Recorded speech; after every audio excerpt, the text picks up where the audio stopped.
kondisi seperti ini Ustaz, di mana saudara-saudara kita di Palestina ini terus-terusan digempur oleh Zionis Ustaz.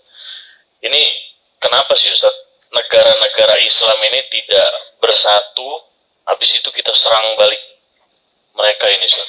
Tafadhol Ustaz. Baik, saya jawab dari dua sisi ya.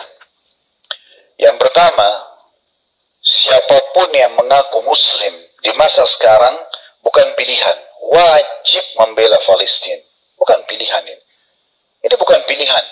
Dan bukan saatnya sekarang mencari-cari mungkin karena ini, mungkin karena itu.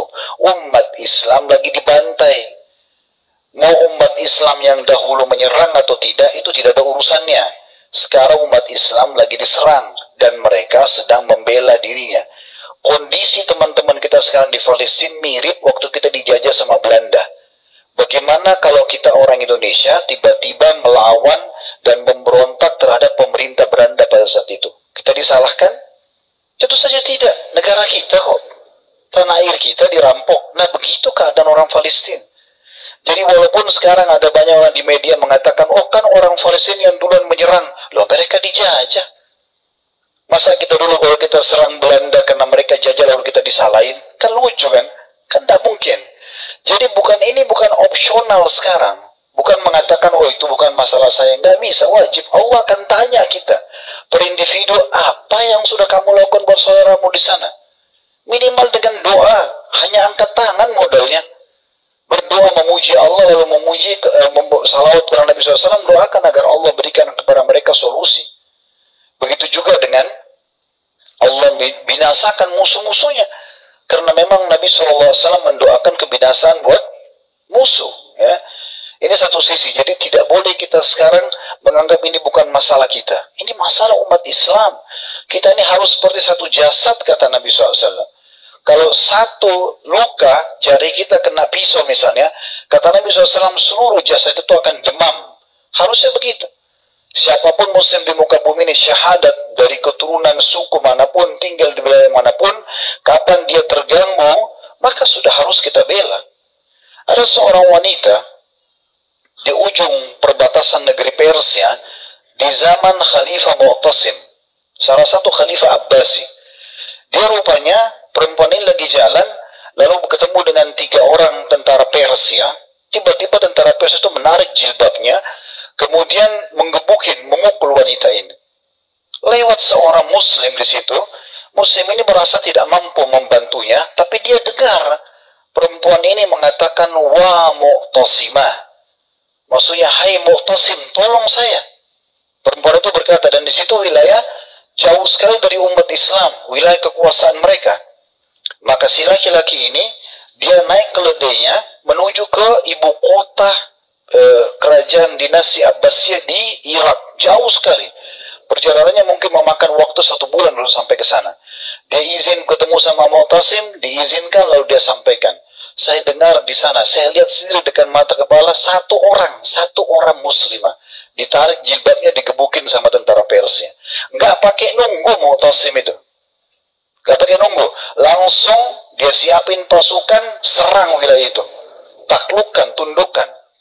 Walaupun musim dingin pada saat itu, mereka bertahan sampai 40 atau 50 hari untuk menembus benteng itu karena muslim tadi dicoreng kehormatannya. Jadi memang kondisinya nggak bisa kita main-main kalau sudah agama yang dicoreng, ikhwan akhwat sekalian, gitu kan? Kita sekarang harus peduli dengan doa kita, kita peduli dengan harta kita. Sekarang cukup banyak lembaga-lembaga yang mengumpulkan donasi, menyumbang semampu kita, gitu. Mungkin kalau jiwa ini butuh fatwa, ya, butuh memang pemerintah kita yang mengizinkan kita untuk pergi, dibuka, itu berbeda, gitu kan? Ini yang bisa kita lakukan. Ini jawaban yang pertama. Jawaban yang kedua, kalau kenapa pemimpin-pemimpin muslim tidak bersatu dan menyerang balik?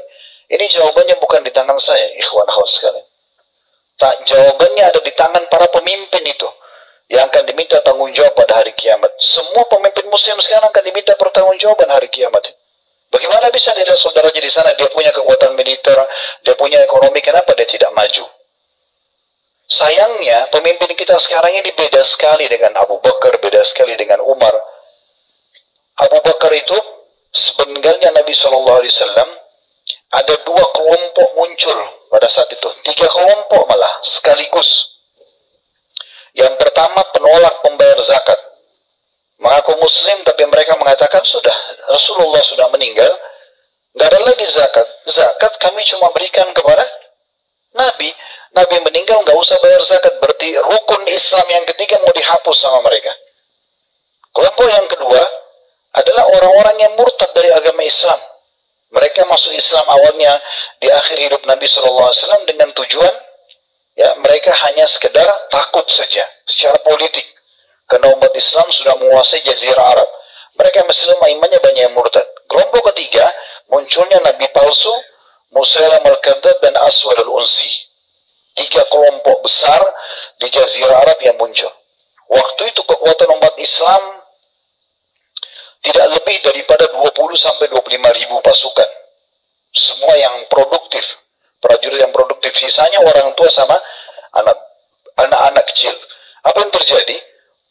Abu Bakar langsung membentuk pasukan di awal khilafahnya beliau, lalu kemudian mengutus untuk menyelesaikan tiga perkara ini. Sampai Umar saja yang sangat tegas. Umar sampai mengatakan, ya Abu Bakar, kenapa? Karena Abu Bakar mengangkat Umar sebagai penasehat. Ya Abu Bakar, kenapa kita nggak kirim saja dai ke sana? Ceramain mereka, dakwai, mungkin mereka sadar.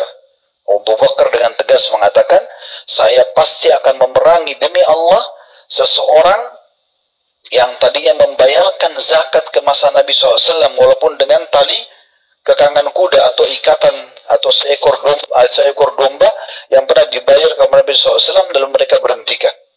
Lalu keluar pasukan tersebut. Waktu keluar pasukan, seluruh kekuatan laki-laki keluar. Tertinggal saja di Madinah itu beberapa orang tua kebanyakan dan wanita. Yang tinggal di sana Abu Bakar sama Umar sebagai khalifah dan wakilnya. Kemudian juga beberapa sahabat yang memang disuruh oleh Abu Bakar mengurus Baitul Mal, mengurus beberapa hal yang berhubungan dengan keperluan kaum muslimin. Waktu itu sempat muslimin khawatir jangan sampai Madinah diserang, ini kosong, nggak ada pasukan. Tapi ternyata dengan niat yang tulus untuk membela Islam, membela agama Allah SWT ini yang terjadi, justru musuh-musuh di luar sana berpikir, nggak mungkin Madinah kosong, nggak mungkin Raja Muslim mengutus pasukannya sementara membiarkan kandang dia sendiri Madinah itu kosong. Maka dengan itu mereka khawatir menyerang Madinah dan akhirnya Allah berikan kemenangan di tangan Abu Bakar. Dan ulama mengatakan jasa Abu Bakar yang luar biasa di masa hidupnya walaupun cuma 2 tahun dia telah menyelesaikan 3 perkara besar ini. Perkara pertama adalah semua penolak zakat diperangi dan harus tunduk kepada hukum Allah dan rukun Islam tidak jadi dihapus oleh mereka. Orang-orang yang murtad diperangi. Itu juga dengan para nabi-nabi palsu, semuanya diperangi. Akhirnya 2 orang ini, Aswad al-Unsi dan Musailam al-Kadzdzab meninggal di masa dia. Di zaman Umar juga begitu. Di zaman Umar tidak ada satupun orang non-Muslim yang berani mengganggu umat Islam. Mengganggu saja nggak mungkin. Mereka segan. Zaman Utsman, zaman Ali, semua begitu. Ini kalau pemimpinnya seperti itu. Kalau pemimpin yang zaman sekarang kita tidak tahu. Cuma memang di satu sisi teman-teman sekalian, kita jangan terlalu lancang juga berlebihan dalam berbicara tentang para pemimpin Muslim. Kita tidak tahu apa yang sedang terjadi. Kita kan ini orang luar ya. Mereka yang sedang berada di satu ranah politik itu kita tidak tahu. Mungkin ada pertimbangan-pertimbangan tertentu di mana mereka belum menyerang. Kita tidak tahu apa yang sedang terjadi. Tapi kita berharap Allah berikan mereka hidayah sehingga mereka peduli. Karena di tangan mereka ada kekuatan dibandingkan kita masyarakat biasa. Jadi Allah alam. Kita berharap satu waktu Allah Subhanahu wa taala satukan hati-hati para pemimpin Muslim seperti kalau tidak salah beberapa hari yang lalu Muhammad bin Salman sudah mengumpulkan pemimpin-pemimpin negara Liga Arab dan juga membicarakan tentang masalah ini, dan mereka sudah ada penekanan-penekanan untuk melakukan langkah-langkah yang menyelesaikan kasus Gaza. Saya lihat sendiri cuplikan sudah ada pesawat-pesawat yang terbang ke Gaza langsung membawa makanan, membawa obat-obatan, membawa mobil ambulan, dan mereka berhasil dari Kuwait, dari Saudi dan beberapa negara itu sudah ada langkah. Cuma mungkin tidak terpublish di media secara umum, Karena memang media umumnya juga dipegang oleh orang-orang Yahudi, gitu kan. Jadi memang tidak memungkinkan. Jadi kita sekarang berharap, kita doakan agar Allah berikan hidayah mereka, Allah kokohkan telapak kaki mereka, Allah satukan perkataan mereka, dan ini saya melihat momentum yang paling tepat untuk menyatukan umat Islam. Di masa selama ini selalu berselisih dalam pendapat-pendapat yang sepele, tidak diperlukan, sekarang sudah saatnya lupain semua itu. Sekarang umat Islam lagi Allah ajak untuk bersatu. Sisi yang lain saya mau tambahkan, ikhwah sekalian. Mungkin di mata sebagian orang, teman-teman kita di Palestina kesian, tertindas, segala macam. Tapi kalau saya melihat dengan kacamata saya pribadi, yang saya pahami secara teori agama, justru mereka adalah orang-orang yang Allah pilih. Di saat sekarang, kalau kita lihat cuplikan-cuplikan, saya hampir setiap saat mengikuti cuplikan keadaan orang-orang di sana, mereka para ulamanya, bagaimana mereka pun tetap sholat Jumat, mereka sholat 5 waktu di masjid walaupun terjadi peperangan, dan mereka itu terlihat sekali membahasakan, Alhamdulillah kami bersabar dengan ujian ini, Alhamdulillah kami menikmati proses ini. Para syuhada diciumin sama mereka, mereka merasa gembira, ibunya bangga dengan anaknya mati syahid. Ini Allah pilih mereka menjadi orang-orang yang betul-betul merindukan akhirat. Dunia jadi kecil buat mereka. Building hancur depan matanya, anaknya meninggal. Tapi mereka harus terima fakta itu semuanya, dan di saat memang umat Islam belum bisa membantu mereka. Ini peluang yang luar biasa. Siapa yang Allah berikan kesempatan beramal saleh, terutama dia bisa berjihad di jalan Allah dengan cara yang benar. Seperti di Gaza sudah jelas caranya benar. Mereka lagi dijajah, mereka melawan, gitu kan. Maka ini adalah sebuah karunia yang luar biasa. Karena tinggal tunggu satu peluru, satu bom, selesai. Bagi dia mati syahid dan mendapatkan mati terbaik. Kita belum tentu bisa dapatkan itu. Allah sedang memilih mereka. Mungkin secara kasat mata kita lihat, anak ini kena bom, ibu itu meninggal juga, anak ini laki-laki itu meninggal. Tapi mereka mati, semua orang juga pasti mati kan. Cuma mereka sudah meraih mati terbaik, yaitu mati syahid di jalan Allah Subhanahu wa Ta'ala. Harusnya kita merasa cemburu dengan mereka, karena mereka mendapatkan peluang dan kita tidak mendapatkannya. Tapi kita masih bisa meraih peluang itu dengan niat kita dan doa kita. Kita partisipasi bersama mereka di pahala.